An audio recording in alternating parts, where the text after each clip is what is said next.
नमस्कार साथियों, स्वागत है आप सभी का कृष्णा एकेडमी के यूट्यूब चैनल पे। मेरा नाम है कृष्णा मिश्रा। दोस्तों, बीटीसी वर्सेस बीएड का फैसला आ चुका है और यह फैसला बीएड वाले अभ्यर्थियों के पक्ष में नहीं रहा है और इसका असर भी दिखने लगा है। कहीं निगेटिव सूचनाएं मिल रही हैं और कहीं पॉजिटिव भी सूचनाएं मिल रही हैं। जैसे निगेटिव सूचना की बात करें तो आप सभी को पता है कि दिसंबर 2022 में एमपी की शिक्षक भर्ती हुई थी, ठीक है, और वहाँ से बीएड अभ्यर्थियों को क्या कर दिया गया है, बाहर कर दिया गया। यानी जो अभी एमपी में जो वैकेंसी आई थी दिसंबर 2022 में, वहाँ से बीएड अभ्यर्थियों को बाहर कर दिया गया है। क्योंकि जब विज्ञापन जारी किया गया था उसमें साफ साफ लिखा गया था कि भैया आप फॉर्म तो भर सकते हैं, बीएड अभ्यर्थी फॉर्म भर सकते हैं, लेकिन जो रिज़ल्ट रहेगा वह सुप्रीम कोर्ट के फैसले के अधीन रहेगा, ठीक है। और यह करते हुए एमपी के में जो बीएड अभ्यर्थी जो फॉर्म भरे थे और जिन्होंने एग्ज़ाम दिया था उनको क्या कर दिया गया, बाहर कर दिया गया। उसी तरीके से केबीएस की, याद हो आपको, केबीएस की वैकेंसी आई थी दिसंबर 2022 में। 29 दिसंबर को फॉर्म आया था और 6 दिसंबर से फॉर्म भरा जाना शुरू हुआ था। तो उसमें भी बीएड अभ्यर्थियों को अलाउ किया गया और ये कहते हुए कि भैया बीएड अभ्यर्थी फॉर्म भर सकते हैं प्राइमरी का, पीआरटी लेवल का, लेकिन उनका जो रिज़ल्ट होगा वह सुप्रीम कोर्ट के निर्णय के अधीन रहेगा। यानी जाहिर सी बात है कि केबीएस से भी लगभग केबीएस पीआरटी से भी बीएड अभ्यर्थी बाहर होते दिख रहे हैं। तो अब ये प्रश्न उठता है ना कि भाई इसमें गलती किसकी है? क्या बच्चों की गलती है? तो गलती बच्चों की नहीं है, गलती है सरकार की और गलती है एनसीटीई की। एनसीटीई ने जब जून 2018 में जब अपनी अधिसूचना जारी किया था तो उसमें सिर्फ इन्होंने बस ये आधार बनाया था और उसी को सुप्रीम कोर्ट ने कोट किया है। सुप्रीम कोर्ट कह रहा है कि भाई जब जून 2018 में जब एनसीटीई की जो अधिसूचना जारी की जाती है उसमें सिर्फ यही कहा गया है कि हमारे पास पीआरटी में पर्याप्त टीचर नहीं मिल पा रहे हैं, ठीक है, इसीलिए हम बीएड को अलाउ कर रहे हैं। लेकिन कोई ठोस नियम नहीं बना था जिसके आधार पर एनसीटीई की गाइडलाइंस कोई सुप्रीम कोर्ट ने खारिज कर दिया। यानी सीधे सीधे दिखता है कि आप सभी को पता है कि 2019 में लोकसभा चुनाव था और सरकार बीएड अभ्यर्थियों को बस चुनावी मुद्दा बनाती है। यही नहीं, 2012 में भी चुनावी मुद्दा बनाई थी और अभी भी क्या हुआ कि 2018 में भी चुनावी मुद्दा बना था, जिससे जब एनसीटीई की गाइडलाइन जारी हुई उसके बाद से केबीएस की वैकेंसी आई थी 2018 में, उसमें बीएड वालों को अलाउ किया गया। सुपर टेट की वैकेंसी आई थी दिसंबर 2018 में, उसमें भी बीएड वालों को अलाउ किया गया और उसके जरिए बच्चे जॉब भी कर रहे हैं। बहुत सारे बच्चे हैं जो बीएड करके 38,000 बच्चे सुपर टेट के एग्ज़ाम में पास हुए थे बीएड वाले, और वो जॉब भी कर रहे हैं। अब देखिए उनके जॉब पर कोई असर नहीं होगा क्योंकि सुप्रीम कोर्ट ने साफ साफ कह दिया है कि जो पूर्व में जॉब कर रहे हैं, जो पहले जॉब कर रहे थे, वो उन पर कोई असर नहीं होगा। लेकिन राजस्थान का जो जजमेंट आया था राजस्थान हाई कोर्ट का, उसके बाद से जो भी भर्तियां हुई हैं उस पर ये प्रभावी होगा। लेकिन एक पॉजिटिव न्यूज़ ये है कि बीएड पे ये बिहार शिक्षक भर्ती जो आई थी उसमें ये शर्त लागू नहीं होगा।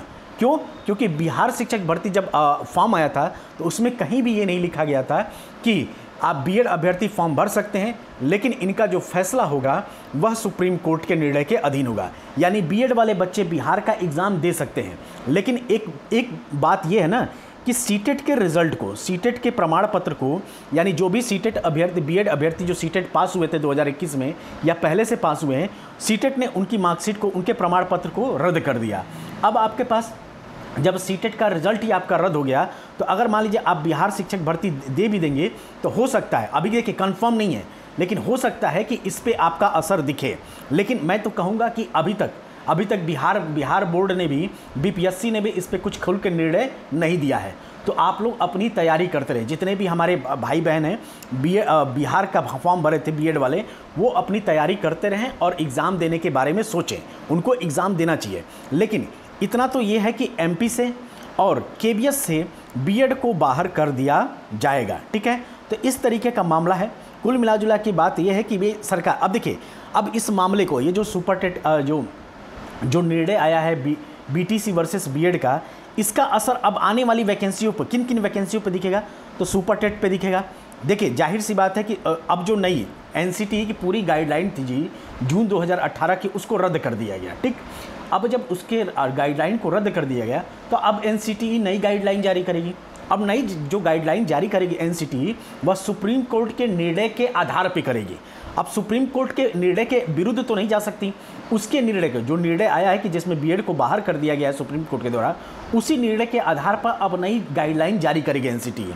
तो जाहिर सी बात है कि अगर सुप्रीम कोर्ट के निर्णय के आधार पर एनसीटी गाइडलाइन जारी करेगी तो हो सकता है कि इस बार जब नई गाइडलाइन जारी हो तो बीएड को बाहर ही रखे, ऐसा हो सकता है, अभी कोई कंफर्म नहीं है। लेकिन इस निर्णय को बदल कौन सकता है? बीटीसी वर्सेस बीएड का जो निर्णय आया है इसको बदल कर कौन सकता है? देखिए, एक तो पहली बात है कि सरकार के पास ये आदेश है, यानी केंद्र सरकार के ऑर्डिनेंस लाके, अध्यादेश लाकर इस नियम को पलट सकती है। देखिए, अभी मानसून सत्र चल रहा था, कल ही मानसून सत्र खत्म हुआ था, तो मानसून सत्र में ही अगर ये चाहते तो विधेयक पास करके और कर सकते थे, लेकिन 2 ही दिन पहले निर्णय आया था और कल ही मानसून सत्र खत्म हो गया।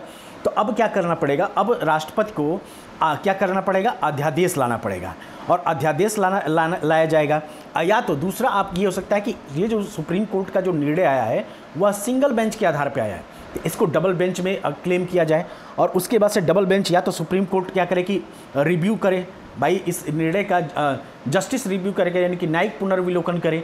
और यह अधिकार किसके पास है? सुप्रीम कोर्ट के पास है कि अपने ही फैसले को बदल सकती है। तो कौन बदलेगा? वो सुप्रीम कोर्ट बदलेगा, और नहीं तो सरकार अध्यादेश लाकर बदल सकती है।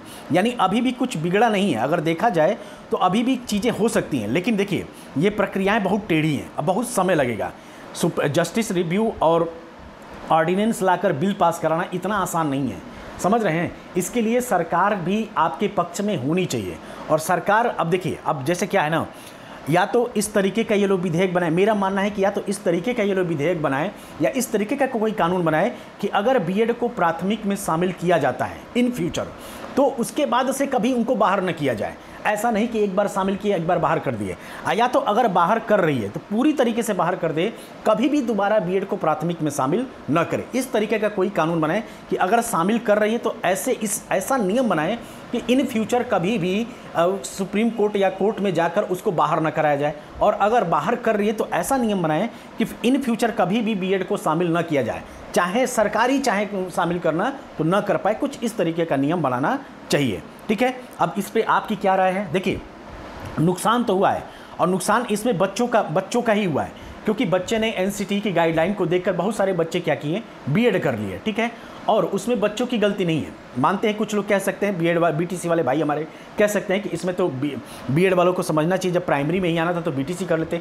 ये एक बात आपकी सही है, लेकिन वो भी तो सोचिए, अगर ये फैसला आया भी तो इसमें कुछ रियायत देनी चाहिए। रियायत ये देनी चाहिए कि 2018 के बाद, 2018 से लेकर 2022 तक जितने भी बीएड अभ्यर्थी हैं इनको कम से कम एक मौका देना चाहिए था, कम से कम हर वैकेंसी में, चाहे कोई भी स्टेट की वैकेंसी आ रही है, चाहे सुपर टेट यूपी की वैकेंसी आए, चाहे आपका अगली केबीएस की वैकेंसी, जो केबीएस की वैकेंसी वर्तमान में हुई है ये वैकेंसी, और जो DSSB की वैकेंसी आ रही है, इसमें कम से कम एक मौका बीएड अभ्यर्थियों को देना चाहिए था। उसके बाद भले ये लोग बाहर कर देते, एक चीज़ ये हो सकता है, ठीक है? लेकिन अब देखिए सरकार क्या चाहती है। देखिए, अब कुल मिला जुला के ना, अब देखिए पूरी तरीके से सरकार पे डिपेंड है, क्योंकि सुप्रीम कोर्ट ने अपना निर्णय दे दिया है, ठीक है? अब सरकार देखिए क्या चाहती है। सरकार क्या बच्चों के पक्ष में रहेगी या बच्चों के विपक्ष में रहेगी? और जैसा ये लोग निर्णय देंगे उसी आधार पे आप लोग वोटिंग भी करिएगा। मैं अपील कर रहा हूँ, क्योंकि आपके साथ हमेशा खिलवाड़ होता रहा है, ठीक है? और आगे भी होता रहेगा। और ऐसा नहीं कि अब सुपर टेट की में जो अगली वैकेंसी आने वाली है वो इतनी बड़ी वैकेंसी 68,500 और 69,000 वैकेंसी देखने को मिली। ये वैकेंसियाँ आपको तब मिली ना जब 1,20,000 शिक्षा मित्रों को बाहर किया गया था, तब जाके आपको ये वैकेंसी देखने को मिले। तो इन फ्यूचर आपको इतनी बड़ी वैकेंसी सुपर टेट में देखने को नहीं मिलेगा, क्योंकि भले अब 5 साल के बाद वैकेंसी आ रही है तो हो सकता है कि इस बार आपको बड़ी वैकेंसी देखने को मिले, लेकिन अब आने वाली वैकेंसी कभी भी इतनी ज़्यादा नहीं आएगी। इसलिए, और अगर आप बीएड हैं, अब मानते हैं कि दुख की बात है, लेकिन आप लोग को मैं ये भी कहूँगा कि अगर आप सक्षम हैं तो आप लोग बीएड के साथ साथ अब बीटीसी भी कर लीजिए, या तो अगर आप नहीं कर सकते तो आगे टीजीटी पीजीटी की तैयारी करिए। इसमें समय व्यर्थ मत करिए, क्योंकि अगर आपको देखिए, अगर आप रिव्यू पिटीशन डालेंगे सुप्रीम कोर्ट में, भाई डबल बेंच जाएंगे या सरकार से गुहार लगाएंगे, इसमें समय लगेगा, कम से कम 2 साल समय लगेगा, क्योंकि बीटीसी वर्सेस बीएड का निर्णय भी 2 साल में आया है। अब दोबारा केस फाइल करेंगे, दोबारा केस लड़ेगी सरकार, फिर आप लड़ेंगे, फिर 2 साल का समय। तो भैया 2 साल का समय इससे बढ़िया है कि आप कहीं साइड से बीटीसी कर लें या तो टीजीटी पीजीटी या आगे की तैयारी करें, ठीक है। तो देखिए, मैं जो भी बताता हूँ वो एकदम जेन्युइन बताने की कोशिश करता हूँ। मैं और यूट्यूबरों की तरह नहीं कि मैं कुछ भी बता दूँ आपके निकल जाऊँ, ठीक है। आपके पक्ष में बात करूँ, मैंने आपके पक्ष में भी बताया, विपक्ष में भी, और आपको ऑप्शन भी है कि आप या तो बीटीसी करिए या तो आगे एग्जाम की तैयारी करिए, ये आपके ऊपर है, ठीक है। उम्मीद है आपको ये वीडियो पसंद आया होगा। आगे भी कोई ऐसा, देखिए जो भी मैं जानकारी दूंगा वो आपको ऑथेंटिक दूंगा, कोई भी भटकाने वाली स्थिति नहीं, और कोई भी आशा की किरण या निराशा की किरण मैं नहीं देता। मैं एकदम फैक्ट पे बात करने की कोशिश करता हूँ, ठीक है। चलिए, आपको पता अच्छा लगा होगा ये वीडियो। और ये दुख की घड़ी, देखिए यहाँ पे केंद्रीय विद्यालय एमपी से बीएड बाहर हो गया, सीटेट के प्रमाण पत्र को रद्द कर दिया गया। इस तरीके की आप देख के निराशा हो रही है और अब कोई उम्मीद नहीं दिखाई दे रहा है। सुप्रीम कोर्ट के फैसले को बदलना इतना आसान नहीं है, ये भी एक बात ये है, ठीक है। और ऑर्डिनेंस जैसे अध्यादेश है, अध्यादेश लाना भी इतना आसान नहीं है। उसके लिए सरकार भी आपके पक्ष में होनी चाहिए, और आप सभी को पता है कि विपक्ष कहीं ना कहीं इससे खुश है, इस निर्णय से विपक्ष खुश है, ठीक है। तो इस तरीके की बात है, सबकी अपनी अपनी राजनीति है, और बीएड वालों को हमेशा राजनीति का शिकार बनाया गया है। तो इसलिए मैं चाहता हूं कि कोई ऐसा कानून बने कि या तो अगर बीएड को बाहर किया जा रहा है तो बाहर ही रहे, और अगर अंदर किया जा रहा है तो वो अंदर ही रहे, उसको फिर कभी इन फ्यूचर बाहर न किया जा सके, ठीक है। उम्मीद है आप समझ गए होंगे इस बात को। तो आज के वीडियो में इतना ही, मिलते हैं अगले वीडियो में। तब तक आप सभी अपना ध्यान रखिएगा। जय हिंद, जय भारत, नमस्कार।